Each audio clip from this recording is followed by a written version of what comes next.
Hey, if you want to create avatar on the WhatsApp, first of all, you will have to click on the right upper corner and tap on the settings.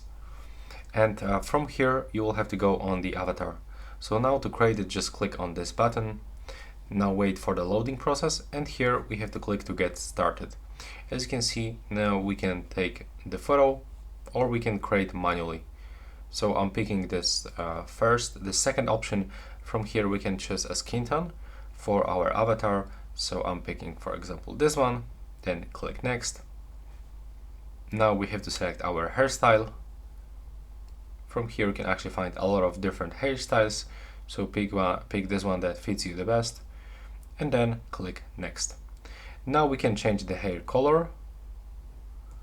Click next, and also we can pick the face shape.